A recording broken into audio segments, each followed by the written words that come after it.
Após 2 anos, 2 meses e 3 dias, venho aqui fazer novamente um relato de parto do meu segundo filho na visão do pai. Este será o tema do vídeo de hoje.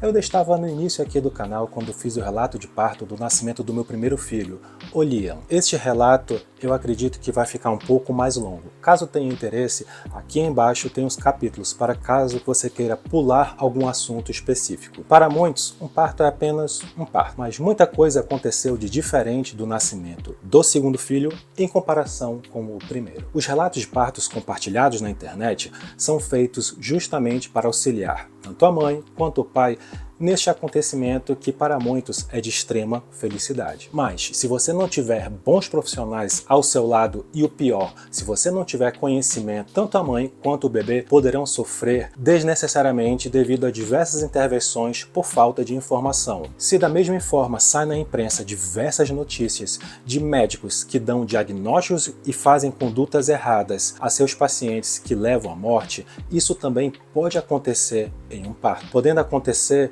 tanto com a mãe quanto com o bebê. E foi devido a isso que, há uns meses atrás, a esposa de um grande amigo meu veio a óbito. E ele está tendo hoje que cuidar sozinho de um bebê devido a uma negligência médica. E este relato, eu cito algumas situações que poderiam ter levado a este caminho se nós não tivéssemos bons profissionais ao nosso lado. E também conhecimento por parte de mim e principalmente da minha esposa, a Natália, que no passado já trabalhou com grávidas como doula. E antes de continuar, alguns momentos eu vou citar este livro, A Experiência do Nascimento na obra de Donald Woods Winnicott, escrito por Renata da Silva Coelho. Ela é uma psicóloga e esse livro foi resultado da sua tese de doutorado, também sobre orientação do Loparic, que é um exímio estudioso da psicanálise de Winnicott. Eu comprei esse livro para minha esposa ler, acabou que eu também li, e como vocês sabem, que me segue aqui no canal, eu falo muito das teorias desse médico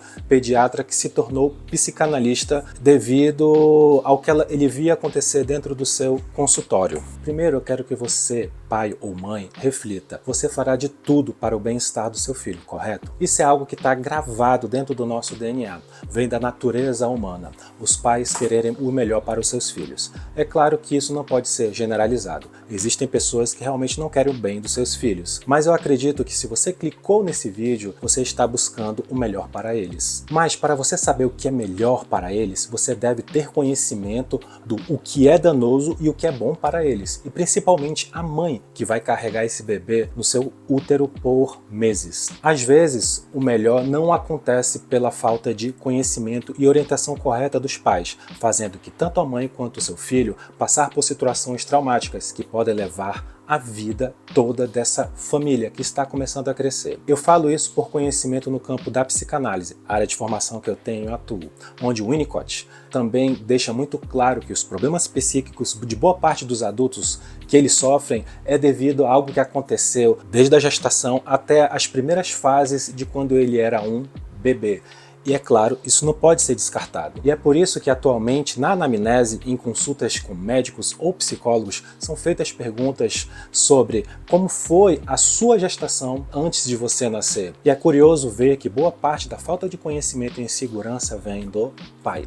E eu mesmo testemunhei isso. Bom, mas a partir do momento que vários pais, ou melhor, a mãe, em sua praticamente unanimidade, começaram a trazer testemunho da gestação e do parto, isso vai auxiliar a futuras mães e pais na busca por conhecimento e compreender melhor a importância e evitar falhas. Mas antes de chegar no parto em si, eu preciso falar do que aconteceu durante a gestação. Eu e minha esposa, nós havíamos nos mudado aqui para o interior de São Paulo, buscando imóveis mais baratos, maiores e em um ambiente mais calmo e menos poluído também, sempre visando estar próximo à capital e, é claro, pensando no nosso filho. Quando as coisas começaram a se estabilizar, na segunda semana morando aqui, minha esposa descobre a gravidez. Foi meio irreal a notícia, mas a primeira coisa que nós pensamos é, meu Deus, em breve nós vamos ter que nos mudar de novo. Estávamos começando a conseguir dormir noites inteiras e dessa vez Deus colocou um tempero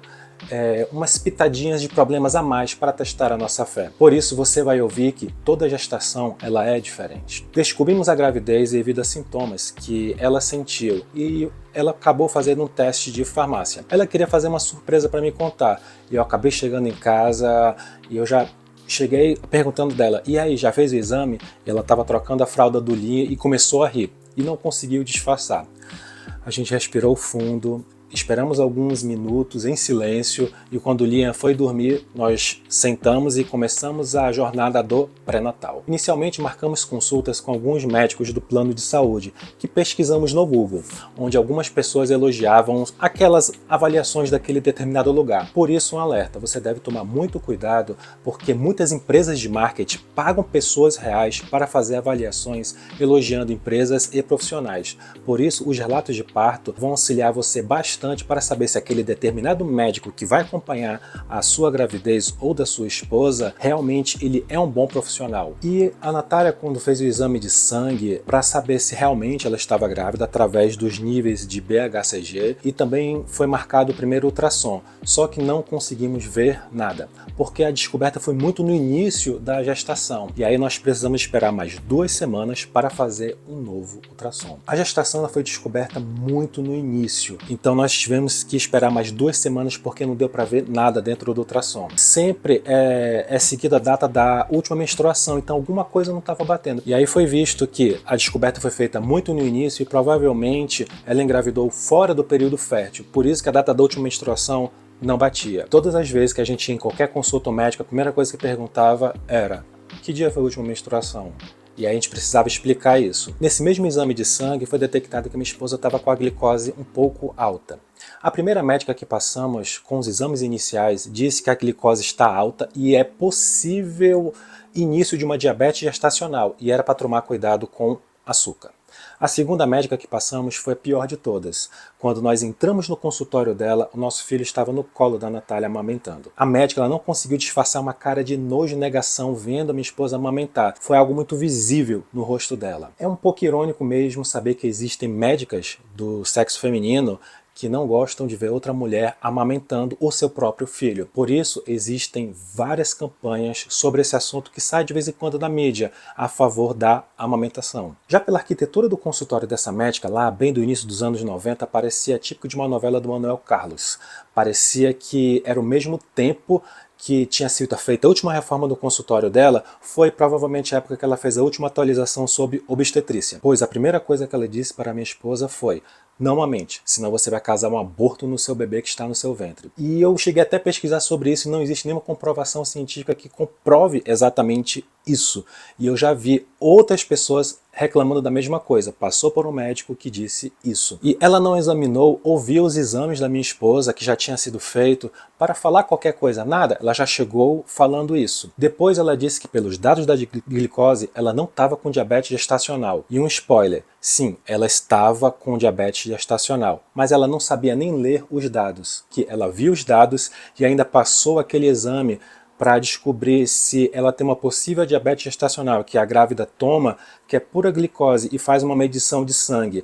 E o médico até comentou que provavelmente ela passaria muito mal se ela tivesse feito aquele exame, que essa médica incompetente, infelizmente, passou. E quando a minha esposa disse que o primeiro parto tinha sido domiciliar, eu pensei que ela ia espumar pela boca e ia morder a gente, porque era muito expressiva a raiva que ela estava naquele momento quando nós falamos isso para ela. Agora eu faço uma pequena pausa no relato de parto para falar sobre parto domiciliar. Talvez você não tenha visto o relato do primeiro parto do Liam, do nosso filho, que foi há 2 anos atrás, mas o nosso filho nasceu em casa. Não porque foi rápido, mas porque foi um parto planejado para acontecer em casa. E isso assusta um pouco as pessoas aqui no Brasil, por não ser comum e acham loucura e até irresponsável, mas é bem comum em outros países de primeiro mundo e eles veem isso como seguro.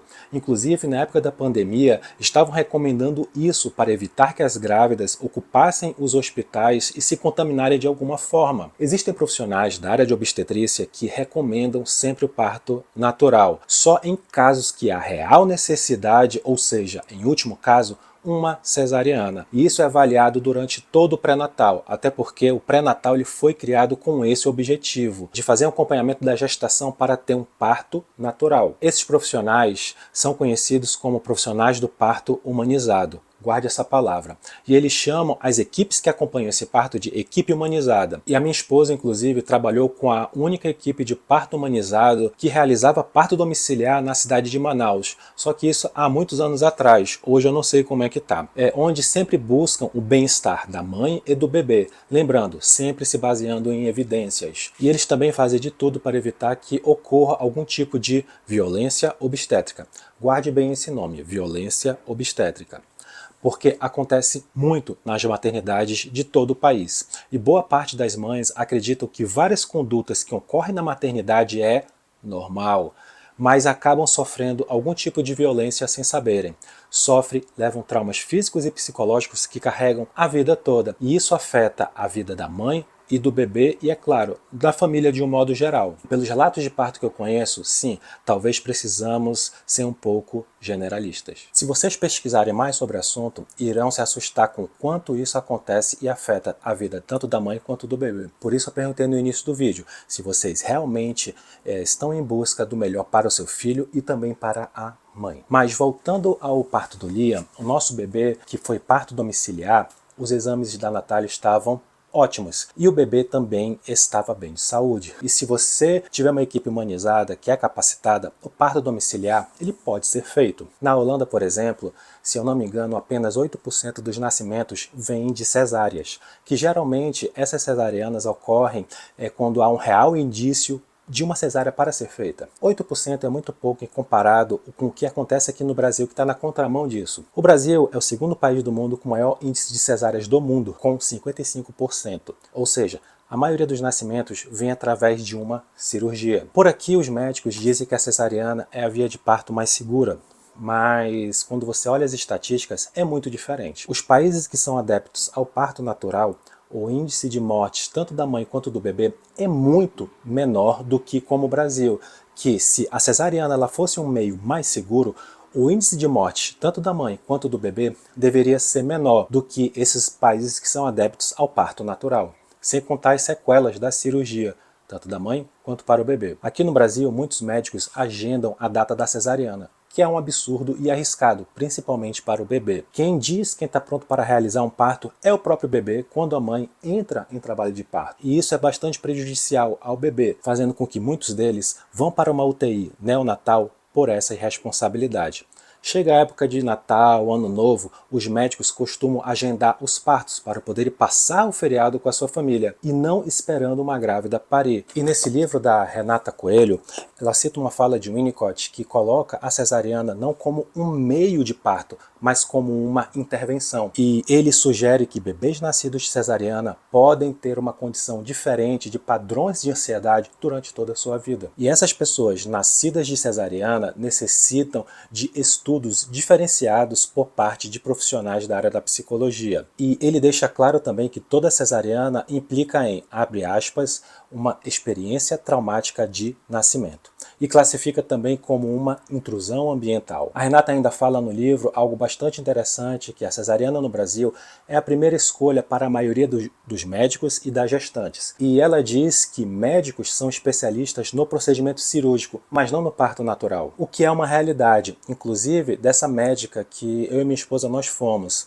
Ela deixou bem claro que só fazia cesariana. O Winnicott disse que um bebê prematuro tem uma interrupção de vivências de coisas importantes, que é o caso de boa parte das cesarianas, porque não podemos pular etapas, senão nós teremos problemas até na existência e também na nossa maturidade, porque haverá uma interrupção. Lembrando que não é ser contra uma cesariana, mas ela deve ser uma exceção, apenas quando há problemas na gestação. Mas aqui no Brasil é uma regra, e poucas pessoas pensam nas complicações que isso pode ter. E uma cesariana é uma cirurgia muito séria, que as pessoas não parecem levar a sério, acham que é apenas um parto. E não é exatamente assim. São 7 camadas de pele que são cortadas. Conheço o relato de parto de um bebê lá em Manaus, que o médico chegou a cortar o rosto do bebê com um bisturi enquanto fazia a cesariana. E a recuperação da mãe também é muito mais complexa. Inclusive, algo que falaram no parto da princesa Kate Middleton, a esposa do príncipe Harry, foi que logo depois que ela teve o seu parto do seu primeiro filho, ela já estava depois acenando e indo para casa com o bebê no colo, que é algo normal. Recupera logo do parto e vai para a sua casa cuidar do seu bebê. Diferente de quem faz uma cesariana, que precisa ficar dias sem fazer esforço, sem fazer determinadas movimentações, etc. Isso é algo para você, como pai e mãe, precisa buscar conhecimento e saber o que é melhor para a mãe e para o filho. Até porque, devido ao marketing do medo, do parto natural, muitas mães são enganadas e mal sabem que uma cesariana é muito mais prejudicial e dolorida do que um parto normal. E eu falo isso pois não foi nem eu que escolhi como meus 2 filhos iam nascer, mas a minha esposa, que já trabalhou com grávidas, como eu disse anteriormente, ela tem conhecimento na área e ela sempre escolheu essa via de parto que seria a natural. E voltando para a Holanda, se eu não me engano, 25% dos partos são em casa e o restante é um parto normal hospitalar. Mas isso é um tipo de coisa que você também tem que buscar informações e tirar os achismos da cabeça. E nesse livro da Renata, ela também relata a importância de acompanhamento terapêutico, tanto do pai quanto da mãe, e uma certa higiene mental para o bebê ter um nascimento saudável. Para isso deve ter muito esclarecimento e aprendizagem sobre maternidade, paternidade, nascimento e parto. Ela relata isso sobre o último trimestre de gestação. Porque a ansiedade ela veio de incerteza, então vocês precisam buscar conhecimento. Tudo isso é para você não achar que o parto domiciliar do nosso primeiro filho foi uma atitude irresponsável, mas foi algo calculado, estudado e examinado. E voltando ao relato de parto, depois dessa experiência traumática com essa médica, fomos numa clínica que a própria empresa onde a minha esposa trabalha recomendou, pois eles são adeptos ao parto natural. No início houve uma certa segurança, mas aos poucos começamos a ir mais consultas e percebemos muita insegurança dos profissionais dessa determinada clínica. Inicialmente, a obstetra que nos acompanhou disse que outros profissionais da clínica que acompanham o parto natural, e ela era apenas cesariana, e ela pediu para a minha esposa fazer o exame da glicemia 7 vezes ao dia, ou seja, ela furava o dedo com aqueles testes o tempo todo, e ela chegou a ter até dores e dificuldade para digitar no computador durante o trabalho. Sem contar que aquelas fitinhas para furar o dedo e as agulhas não são nada baratas. E os problemas começaram quando a médica a encaminhou para uma endocrinologista de um grande e famoso hospital daqui de São Paulo, onde essa endócrino ela indicou a minha esposa a tomar insulina. E isso a minha esposa estava com menos de 2 meses de gestação, eu acho. E isso acendeu um sinal de alerta para ela, porque ela ficou muito preocupada, pois geralmente não se toma insulina no início da gestação. E ela conversou com outras mães que passaram por diabetes gestacional e elas relataram a mesma coisa, mas ela chegou a tomar a insulina. E aí até que um dia ela começou a se sentir muito mal e acabou sendo internada no hospital. E foi dito que ela estava com uma desidratação e também saber quais são as causas dessas quedas bruscas de pressão que ela estava tendo, porque ela o tempo todo tinha uma sensação de desmaio. E no último dia da internação da minha esposa, eu peguei o celular dela e eu vi um alerta de mensagem da secretária da clínica que acompanhou o parto do nosso primeiro bebê. E eu perguntei da Natália, tu tá falando com o pessoal lá da Casa Obstária? E ela disse que não. E eu perguntei porque tem uma mensagem da Júlia, que é a secretária, aqui no teu celular. E ela se assustou, né? Mas ao mesmo tempo parecia um sinal de Deus. E a mensagem era apenas um convite para as mães que tiveram bebês irem à clínica para uma reunião para compartilharem experiências. E a minha esposa teve alta, precisamos retornar nessa outra clínica que estava acompanhando ela. E a médica que estava acompanhando vivia ocupada e geralmente não podia atender.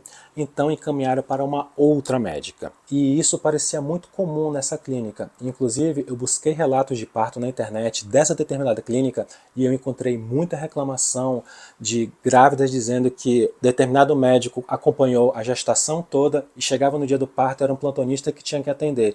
E geralmente acontecia coisas que não era para estar acontecendo. E antes de passar com essa médica, pela primeira vez nós conversamos com uma enfermeira dessa clínica, que era muito simpática. E ela disse que a gente ia gostar muito da médica, que ia atender a gente, que ela era a favor do parto humanizado, blá blá blá blá blá, aquela coisa toda. E entramos no consultório entusiasmados.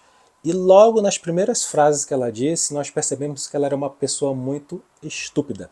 Respostas ríspidas, interrompia minha esposa o tempo todo, ela não conseguia nem terminar de explicar determinadas coisas, inclusive o que ela passou no hospital. Então, acho que essa médica precisaria ler um pouco sobre as teorias freudianas para deixar o paciente falar, né? Percebemos que essa estupidez era uma coisa muito normal e um sinal para nunca mais pisar naquele lugar. E aí, no mesmo dia, essa enfermeira mandou uma mensagem perguntando como é que foi, e a gente falou a verdade: olha, não gostamos, estamos decepcionados. E ela tentou até nos indicar outras equipes de parto humanizado que não eram dessa clínica. E a minha esposa falou para ela: olha, a gente vai ter uma consulta com o nosso obstetra anterior e bora ver o que acontece. E talvez você se pergunte, por que a gente não foi logo no início com esse médico que acompanhou o primeiro parto? Bom, a gestação estava muito no início, então marcamos as primeiras consultas no plano de saúde para evitar gastos. Queria só ir no médico para pegar um encaminhamento, exame de sangue, ultrassom, etc. Também tinha aquele receio dos 3 primeiros meses acontecer uma perda espontânea. E a equipe que acompanhou o parto do Liam, ela foi uma equipe particular, então o gasto ia ser muito alto e a grana tá um pouco apertada e a gente nem sabia se conseguia arcar com tudo. Na verdade, a gente ficou um pouco empolgado de ter uma clínica que aparentemente era a favor do parto humanizado e seria paga pelo plano de saúde, mas no final das contas não era. E os profissionais começaram a fazer essas condutas de indicar insulina enquanto não precisava. E voltando ao relato, marcamos a consulta com o antigo obstetra, que acompanhou o parto do Liam, que foi o médico obstetra Braulio Zorzella, que não gosta de ser chamado de doutor, mas esse médico ele é responsável pela casa obstária aqui na cidade de São Paulo. Aqui não, lá na cidade de São Paulo. E então, a partir de agora, quando eu falar de médico, é dele que eu estou falando, porque como ele acompanhou essa gestação, eu cito o nome dele tranquilamente, para não ficar utilizando apenas substantivos, né, para falar sobre os outros médicos que passamos, para não citar o nome por respeito e ética pelas condutas que eles tiveram. Minha esposa, quando a conheci, ela só falava de gestação, e ela falava muito, consegue puxar assunto para tudo. E eu sou uma pessoa muito calada. Eu só falo muito aqui no YouTube porque é um canal disso. Senão é aparecer o Andy Warhol comendo um Big Mac aqui na frente da câmera sem falar nada. Então, quando eu a conheci, ela só falava de gestação. E na época, ela era uma jornalista que trabalhava num grande jornal, lá na cidade de Manaus. E ela escrevia muita matéria sobre esse tema. Foi quando ela fez um curso para se tornar doula, que é uma profissional que acompanha a gestante durante e depois do parto. E nessa época ela já falava desse médico, o Braulio, que acompanhou ela nessas 2 gestações. Ela dizia que se morasse em São Paulo, com certeza essa seria a primeira opção para acompanhar o parto. Na época a gente nem era casado e nós nem tínhamos planos de vir morar aqui em São Paulo. Bem curioso aí da ironia do destino de hoje ele ter acompanhado esses 2 partos. A Casa Obstária, ela tem profissionais especializados no parto humanizado que se baseiam em evidências científicas, são profissionais atualizados que estão sempre estudando e pensando no bem-estar da mãe e do bebê. Também sempre buscando as escolhas da mãe e lutando contra a violência obstétrica. E nós marcamos uma consulta online que foi um pouco urgente de última hora com ele. E a primeira coisa que ele disse para minha esposa foi: é melhor você parar de tomar essa insulina porque está no início da gestação. Porque pelos dados do aparelho da glicose que ela mostrou para ele na internet, não parecia estar tão alto já para precisar de insulina. E a segunda coisa que ela falou foi: se tu tá sofrendo para furar o dedo, por que tu não compra um aparelho chamado Libre? Olhou para a cara do outro, ela: o que diabo é Libre? E o médico explicou que é um aparelho que você coloca aqui no braço e faz a medição da glicemia pelo celular, sem precisar fazer vários furos nos dedos. E o celular vai gerar um relatóriozinho ali que o médico vai acompanhar. E aí, qualquer necessidade, futuramente ele me encaminharia ela para um endocrinologista, para tomar insulina. E nesse momento a Natália saiu de um desespero para um alívio e nós ficamos indignados pensando: como assim, né? A gente passou por tantos médicos, passou pelo endocrinologista, por que ela viu minha dificuldade de furar o dedo e não recomendou um aparelho desses, né? Ou seja, precisou o médico obstetra recomendar esse aparelho? Bem curioso isso, você perceber os cuidados de um profissional que é competente nas pequenas coisas, enquanto outros médicos não parece querer trazer soluções para evitar aquilo que está te fazendo sofrer. E um spoiler sobre a insulina, ela conseguiu controlar a glicose até o final da gestação sem precisar de insulina. Foi controlado tanto a alimentação como também o comportamento, que é bem curioso, como é psicossomático também as alterações da glicose através da ansiedade. E aparentemente mais pitadas de problemas que Deus quis colocar nessa gestação surgiram com o passar dos meses, como problemas hormonais. Ela teve um pequeno problema no colo do útero, ela estava com fortes dores em várias partes do corpo, e devido a esse quadro dessa gestação, esse mesmo médico que acompanhou o primeiro parto do Liam, que foi domiciliar, ele viu que o quadro naquela época era favorável para ser domiciliar. Já esse segundo necessitaria ser um parto hospitalar, para a segurança tanto da mãe quanto do bebê, porque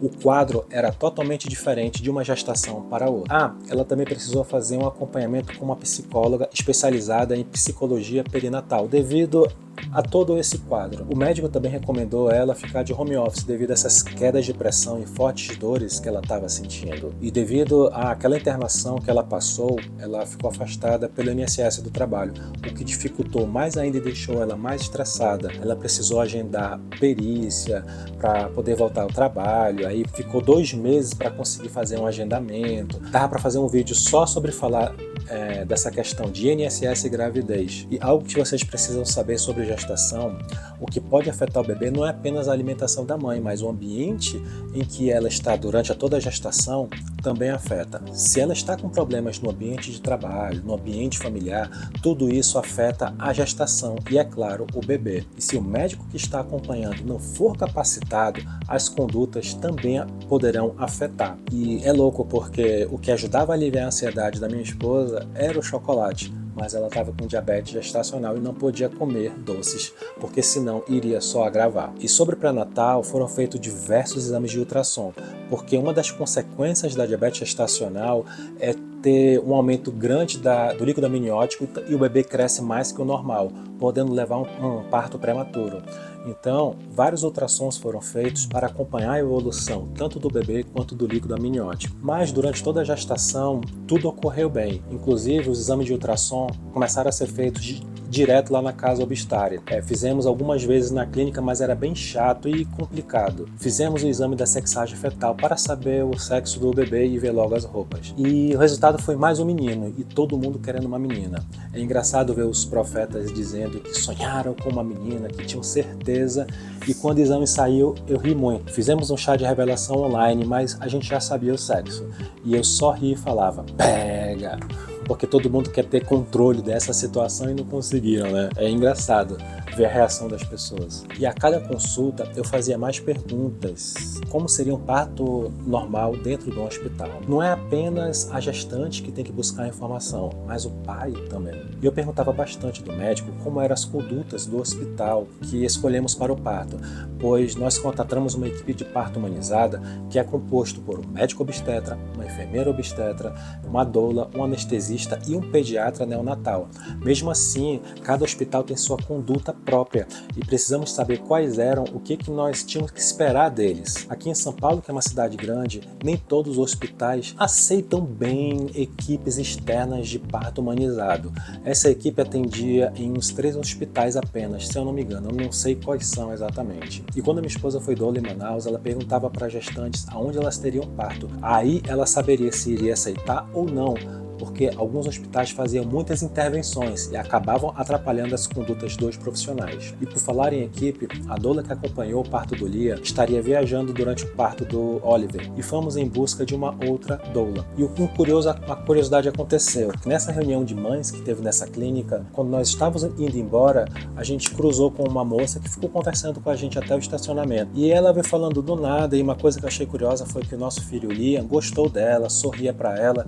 Eu até pensei, o que ele viu nela, né, para ele gostar tanto dela. E foi quando a Natália falou da dificuldade de encontrar uma doula com a enfermeira da equipe. Ela indicou uma doula que fazia parte da equipe que poderia se dar muito bem com ela. E quando a gente viu, era exatamente aquela moça que seguiu a gente o carro. Mas infelizmente, um mês e meio antes do parto, ela precisou se ausentar devido a problemas de saúde e recomendou uma outra doula chamada Carol, que foi que acompanhou a Natália. E, infelizmente, 2 dias antes do Oliver nascer, essa doula, que se chama Flávia, ela veio a falecer. Nós ficamos bem tristes com essa notícia porque nós tínhamos criado uma grande conexão com ela por meses. E sobre essa questão do hospital, o médico havia recomendado que próximo ao nascimento do bebê nós ficássemos hospedados em algum Airbnb próximo à maternidade. E em um dia sem trânsito, o Waze estava marcando no mínimo 50 minutos. Imagina se a Natália precisasse ir ao hospital durante o meio-dia, que o trânsito fica caótico. Se soubéssemos que ela iria engravidar,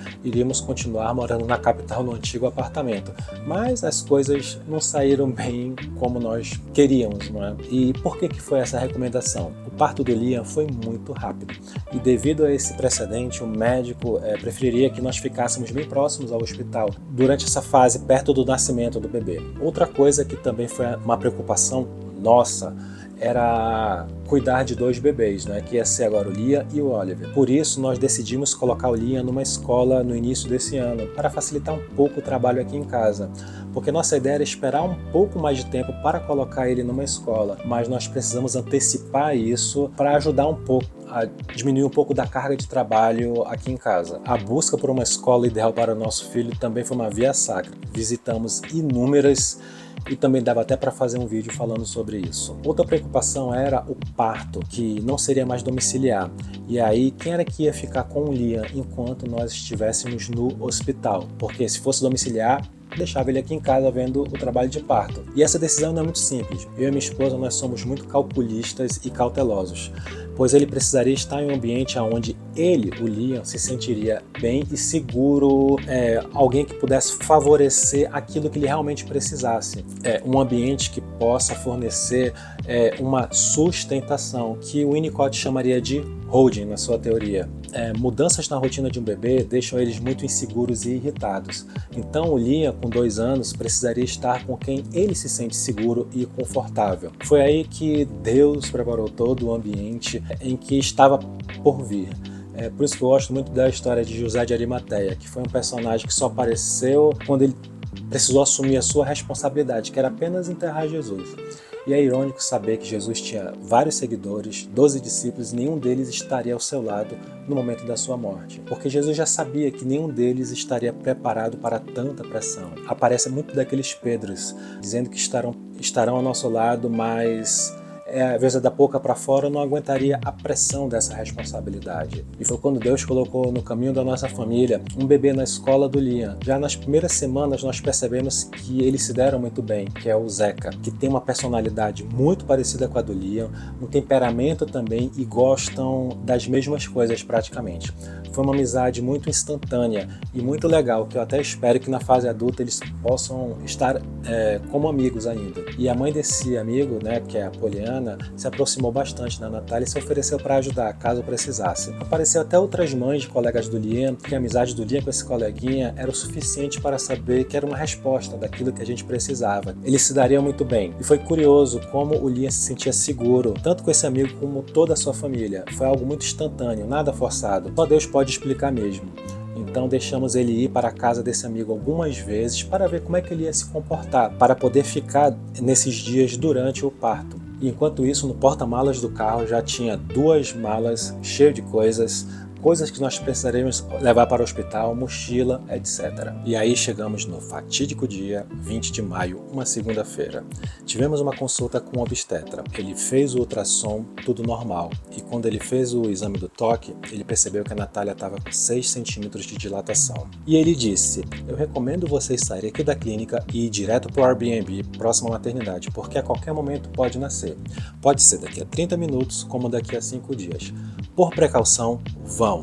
Eu conheço pessoas que tiveram filho no carro, então ouçam minha recomendação. Foi até engraçado porque ele foi bem enfático e escreveu isso também no grupo do WhatsApp, porque tem um grupo de toda a equipe que ia fazer parte desse parto. Começamos a ficar desesperados. E a enfermeira obstetra, que se chama Joyce, que acompanhou inclusive o parto domiciliar do Liam, estava na clínica e ficou conversando com a gente para ver se acalmava, né? Porque foi um estouro de ansiedades que veio, porque veio diversas preocupações. O Liam nesse dia já ia para casa do Zeca, que era seu colega, e depois da consulta nós íamos buscá-lo. Mas como o médico disse isso, nós fomos aqui em casa, né? Buscar algumas coisas nossas e fomos para casa desse amiguinho dele e explicar para ele, olha, a gente vai ficar ausente alguns dias, etc, etc, etc.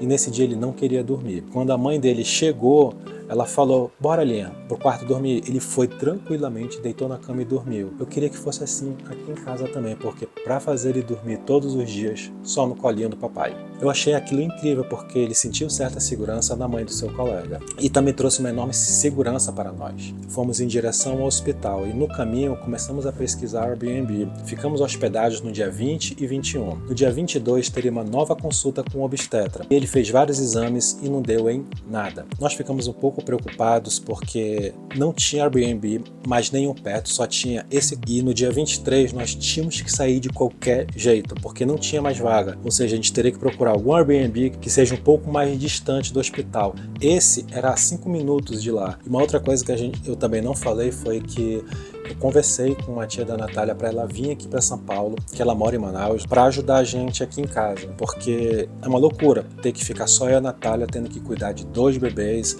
ter que fazer várias coisas aqui em casa. Então ela tem sido um grande suporte para nós aqui em São Paulo durante esse tempo. E aí nós voltamos para o Airbnb no dia 22 preocupados e ansiosos, porque o parto não evoluía, o bebê estava na casa, o Liam estava na casa de um colega e eu estava com saudades dele, ele nunca ficou tanto tempo longe da gente, o Airbnb ia acabar a estadia, teria que procurar outro e mais longe, ou seja, foi um turbilhão de preocupações. Bora assistir um filme?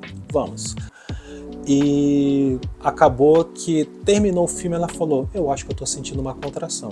E aí eu baixei o aplicativo de contração, enviou o print para o médico e ele falou, vão para o hospital. Isso era mais ou menos 22 horas do dia 22. E o hospital, como eu disse, ficava a menos de 5 minutos do Airbnb. Eu fiquei na recepção vendo a papelada e ela já entrou lá no atendimento que é tipo de urgência ou emergência. E o detalhe é que eu já levei também um monte de mala e bolsa, porque eu vi outros casais fazendo isso. Levaram a minha esposa para fazer um exame de sangue que ela se negou a fazer, porque ninguém chegou para ela e falou, olha, qual a necessidade de você... para que você está fazendo esse exame? Não explicaram nada, só falaram, a gente vai tirar sangue teu. Ela falou, mas pra quê? A enfermeira falou, porque tem que tirar.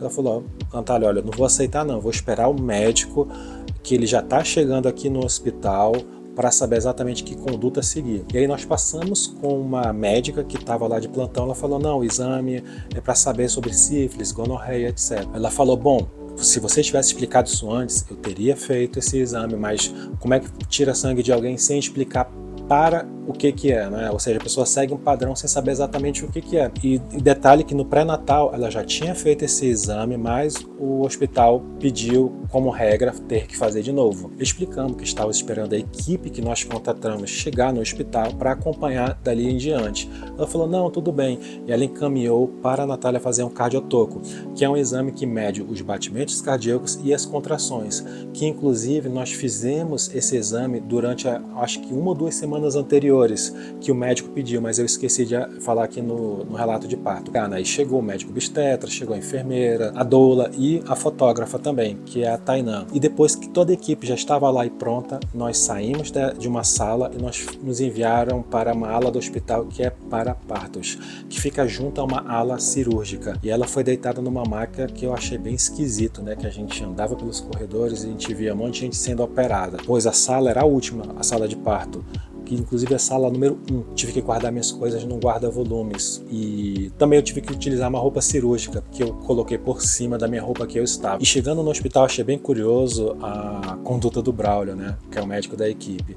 Ele começou a arrumar toda a sala, ele pegou os instrumentos, foi organizando tudo certinho. Tinha muita coisa que estava dentro de uma caixa, tudo espalhado. Ele foi tirando as coisas das caixas e organizando. Outra coisa bem curiosa, vocês já perceberam que próximo a hospitais tem uma placa dizendo não buzine. Então, isso é para não incomodar os pacientes que estão internados. Só que os próprios funcionários do hospital fazem muito barulho, conversa alto, com assuntos aleatórios que não tem nada a ver com o trabalho a noite toda. E não é ninguém falando baixinho, é falando alto. É meio irônico que provavelmente se alguém buzinasse na rua, o barulho seria bem menor do que o barulho que os próprios funcionários do hospital fazem. Inclusive, quando meu pai ficou internado na UTI próximo de falecer de câncer, essa foi uma das reclamações das minhas irmãs que cuidaram dele, falando que as funcionárias do hospital não paravam de fazer barulho. Exatamente igual, conversa alta enquanto as pessoas estão na UTI precisando de descanso. Outra coisa é que na sala de parto também tinha apenas uma poltrona e uma maca para a grávida ficar. E todo mundo tinha que ficar sentado no chão esperando o parto evoluir. Eu achei isso horrível e desconfortável. Isso pode estressar todo mundo que está ali, estressar os profissionais que podem até tomar uma decisão errada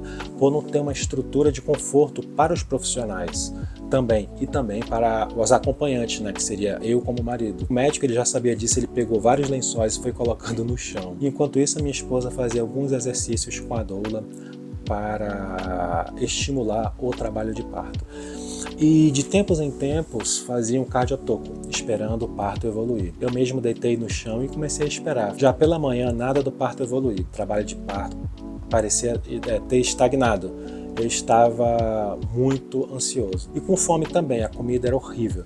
Eu saí para tomar café da manhã e contrabandeei até comida para minha esposa. Alguém trouxe uma Fanta laranja para ela, né? Porque ela não tomava refrigerante e começou a tomar Fanta laranja durante a gravidez do Liam. Foi o desejo de grávida dela. O médico fez várias avaliações, ele tinha até um partograma na mão, mostrando toda a evolução do parto. Ele falou que, olha, ele recomendaria estourar a bolsa, para ver se iria ajudar o parto a evoluir. Ele explicou tudo para ela e falou que a decisão seria dela, se ela queria ou não estourar. Mas essa decisão ela precisa ser muito bem avaliada. E a Natália aceitou estourarem, e isso aconteceu mais ou menos 11h50 da manhã. Foram quase mais de 12 horas dentro do hospital. E nesse momento até segurei a mão da Natália e fiz uma foto. Porque tem uma coisa curiosa com relação a eu e a Natália. A gente se conheceu há 10 anos e um mês atrás. Uma pessoa em comum me ligou perguntando se eu poderia dar carona para uma pessoa ao hospital, que ninguém poderia levá-la, e era a Natália. Quando eu levei ela para o hospital, eu percebi que ela tinha muito medo de agulha. Eu falei, tu quer que eu segure tua mão? Porque eu sei que tu tá com medo de levar uma furada. Ela falou, quero. E eu segurei a mão dela e também fiz uma foto. No dia que eu a conheci. Pois é, algumas pessoas podem até pensar que houve segundas intenções ali, mas ali começou uma amizade que durou quase 2 anos até a gente começar a ter um relacionamento, né? E vir a casar. Ou seja, essa questão de ter que segurar a mão dela para ela ter que lidar com algum tipo de dor é bem comum, né? Parecia algo profético.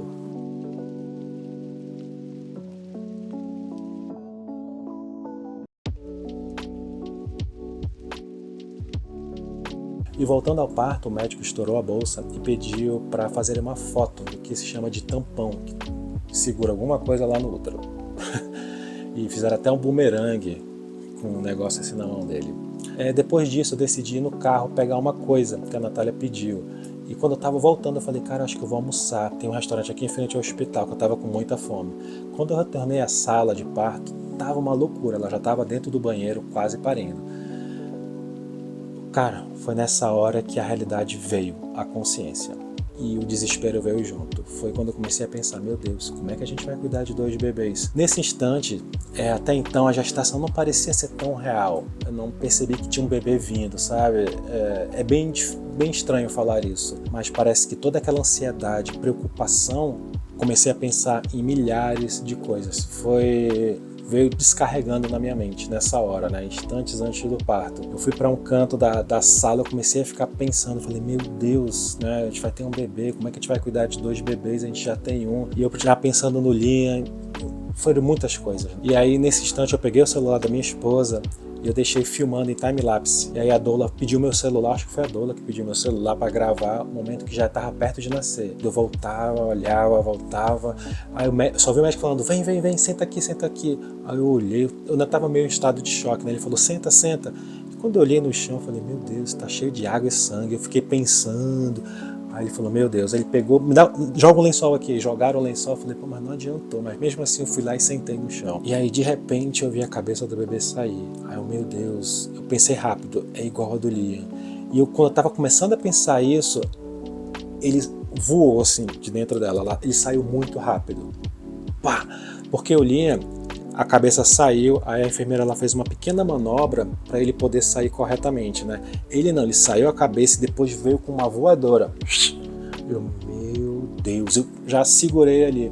Eu até fiquei pensando, meu Deus, se ele tivesse caído no chão, né? Veio um monte de coisa na minha cabeça. Ainda bem que o médico também estava ali, qualquer coisa se ele caísse, né? Ele também estava ali do lado. Gente, a minha mente pensa assim mesmo, tá? Não liga não. Cada um vai ter uma reação diferente. Quando eu peguei o Oliver ali no colo, eu pensei, meu Deus, é real, tem um bebê aqui na minha mão. Porque até então é difícil, gente, explicar isso, né?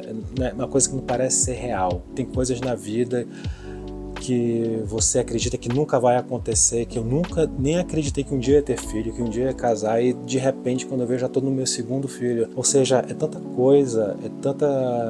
coisa acontecendo que você fica, meu Deus, isso é real mesmo, né? Você para se perguntar se você tá sonhando. Eu sabia que, meu Deus, eu vi meu filho nascer. E é irônico, a gente vê ali a evolução do ultrassom, mas não parece real, né?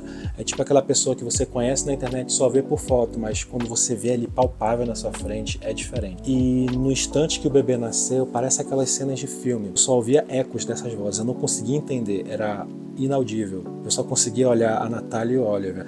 E aí teve uma hora que eu até segurei assim na perna dela, meu Deus, só tá sangue em minha mão. E a partir desse momento eu nem sei qual foi a ordem do que aconteceu, porque eu ainda estava ali meio em choque com o nascimento do bebê. É uma mistura de adrenalina, emoção e ansiedade. E o médico falando um monte de coisa e eu não conseguia entender. A minha cabeça estava muito aérea, eu só estava pensando no bebê. E eu acho que o obstetra pegou o bebê das minhas mãos e colocou no colo da Natália. Que eu lembro dela ter abraçado ele, começou a falar com o Oliver, né, várias palavras com ele, e eu só olhando ali. Pessoal, para mim, um parto é muito esquisito, é sobrenatural. Eu não sei explicar. Não é ruim. É uma mistura de emoções que a razão ela fica muito de lado. Você pode estudar biologia, psicologia, mas a forma como o bebê é gerado e a emoção que isso remete é algo indescritível. É muito diferente. É diferente de pessoa para pessoa. E o bebê e a mamãe ficaram bem. Ela saiu do banheiro segurada porque ela teve uma queda de pressão e foi para a maca com o bebê no colo. E começou a segunda parte, que é avaliar tanto a mãe quanto o bebê. Foram várias análises que foram feitas, um monte de gente no hospital também apareceu.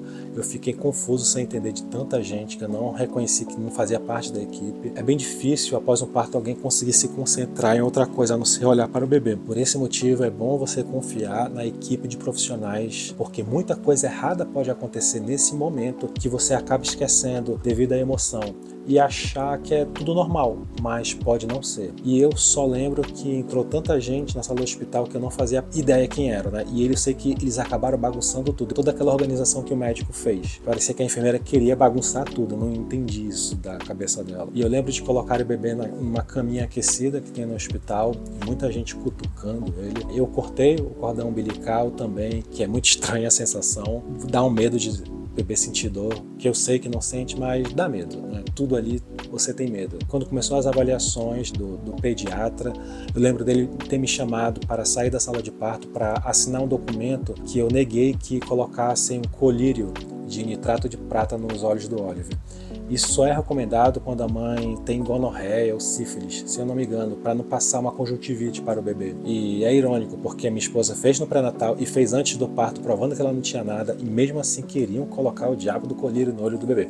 Os hospitais costumam colocar em todos os bebês que nasceram até de cesárea, que não tem necessidade disso, até onde eu saiba. E o bebê sofre bastante com essa medicação no olho, que gera mais um trauma no bebê que não há necessidade. Inclusive isso deve estar no plano de parto, que eu deveria ter falado antes. O plano de parto é importante para deixar claro todos os procedimentos que a mãe e também o marido estão consentindo fazer ou não durante o trabalho de parto. Eu achei bem legal que no hospital, logo na recepção, tinha uma plaquinha mostrando isso, perguntando até também se foi feito o plano de parto. Então achei bem curioso esse documento que eu assinei negando o uso desse produto nos olhos do meu bebê. E eu lembro que eu assinei mais documentos que eu nem lembro o que era. Se eu vendi minha alma, eu não sei. Eu sei que o obstetra também avaliou e viu como estava lá na parte baixa da minha esposa. O anestesista fazendo algum procedimento com ela que eu não lembro.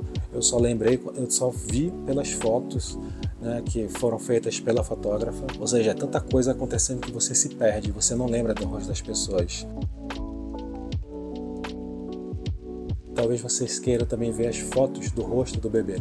Mas eu e minha esposa, nós decidimos não publicar essas fotos nas redes sociais. Eu já fiz uns 2 ou 3 vídeos aqui no canal falando sobre o perigo de você expor bebês e crianças na internet. Então, outras pessoas também têm evitado colocar foto dos seus filhos na internet, então a gente não coloca. Bom, após isso, eu só lembro do médico obstetra arrumando e limpando a sala de parto. Eu acho que ele tem algum toque com limpeza e arrumação. Alguém perguntou isso dele também, mas só que ele disse que gosta de deixar as coisas como estavam. Após isso, trocaram a Natália de maca e fomos para a enfermaria, para esperar até irem ao apartamento.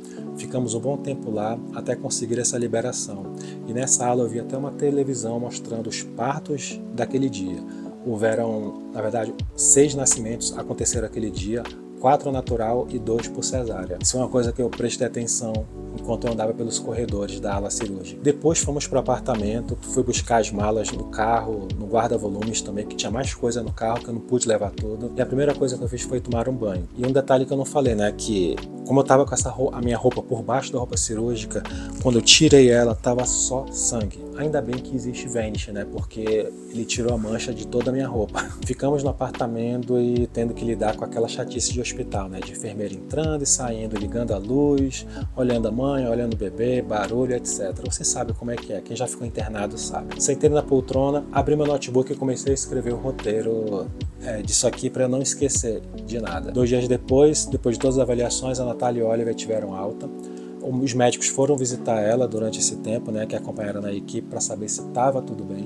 Estava tudo bem. Aquela plaquinha que a gente coloca na porta do hospital, a Natália estava muito preocupada porque demorou muito para chegar devido ao atraso dos correios, mas graças a Deus chegou para colocar lá. É bem legal aquelas plaquinhas, né, quando você olha nos corredores do hospital. A nossa plaquinha é o Muro das Lamentações em Jerusalém, com uma árvore do Monte das Oliveiras, né?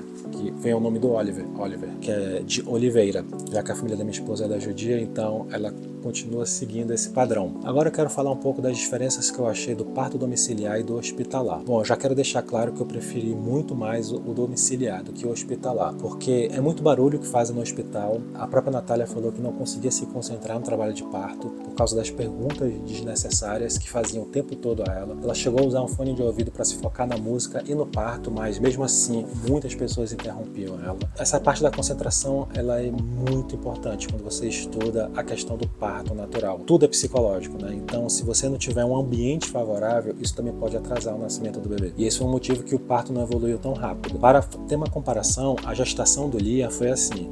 A bolsa estourou 3h42 da madrugada. Às 8 horas da noite, a enfermeira foi avaliar como é que estava a Natália e ela estava com 4 centímetros de dilatação. 1 hora depois, às 9, ela entrou em trabalho de parto e exatamente 24 horas depois que estourou a bolsa, que foi às 3h42, o bebê nasceu. Ou seja, ela teve 6 horas de trabalho de parto. Por isso que o médico ficou preocupado de o bebê poder nascer muito mais rápido e a gente ter que ficar perto do hospital. Nesse parto hospitalar, ficou 6 centímetros de dilatação de segunda até quarta-feira e as contrações começaram 9 da noite sem estourar a bolsa e 11h50 da manhã do outro dia que a bolsa foi estourada e ele nasceu às 13h12 e a bolsa do Liam estourou sozinha, já a do Oliver ela teve que ser estourada. Sem contar o emocional, né, de nós dois, nós estávamos muito ansiosos para saber como é que era no hospital, ter que ficar num lugar que não é a sua casa, que é o Airbnb. Nosso filho, a gente estava com muita saudade do Liam, que estava lá na casa do coleguinha e o hospital foi um plus a mais de preocupação. Por exemplo, essa questão do desconforto, né? Você só tem uma poltrona para toda uma equipe de 6 pessoas, eu acho, e ainda mais eu. E as pessoas terem que ficar no chão. Se fosse em casa, tem sofá, tem cadeira, isso causa um conforto para todo mundo. Sem contar a comida, todo mundo com fome, para sair e voltar é chato, tem que trocar de roupa, etc, etc, etc. E em casa não, vai lá na geladeira, vai lá na cozinha, come álcool, volta. Não precisa ficar contrabandeando comida no hospital, porque a comida era muito ruim, nada que tinha lá, a Natália gosta de comer. E no hospital também você fica movendo para um lado e para o outro, vai para lá, vai para cá, vai para lá, vai para aquela sala, faz 10 vezes a mesma pergunta, funcionária do hospital rindo, conversando alto. Como psicanalista eu sei, né, que essa parte emocional mexe com todo o nosso corpo. Bom pessoal, esse foi o relato de parto do nascimento do Oliver. A Natália provavelmente vai fazer o relato dela no Instagram e publicar lá. Ironicamente, a Natália gravou um relato de parto do nascimento do Liam no ano passado. E eu ainda não editei para publicar lá no canal dela. Eu vou ver se eu faço essa edição desse vídeo, faço a edição do nascimento do Liam, já faço do Oliver, para ela dar o relato dela, porque a mãe ela tá tão concentrada no trabalho de parto que ela não sabe o que está acontecendo ali no ambiente, né? Ela não consegue se focar no que está acontecendo em volta. Então tem essa diferença da visão do que eu estou vendo, da visão do que ela está vendo, né? É totalmente diferente. São dois ambientes totalmente diferentes. É por isso que, inclusive, você vê ali 3 pessoas contando a história de Jesus, Mateus, Marcos e Lucas, contando 3 perspectivas diferentes ali do que aconteceu naquela época. São 3 visões diferentes. Mas eu vou ver se eu vou editar logo esse vídeo do Liam, publicar, para ver se a Natália faz logo do Oliver. Porque a minha intenção é trazer informações para que todos possam saber mais ou menos como é que é um parto na visão do pai. O marido precisa trazer informações e o suporte necessário à esposa nesse momento de extrema importância. A necessidade de conhecimento é essencial, tanto para a mãe, para que tanto a mãe e o bebê não sofram nesse momento. Eu estou feliz como tudo aconteceu, foi uma ótima experiência e até o próximo relato de parto, quem sabe do terceiro bebê, não é? Natália vai me matar. Até logo.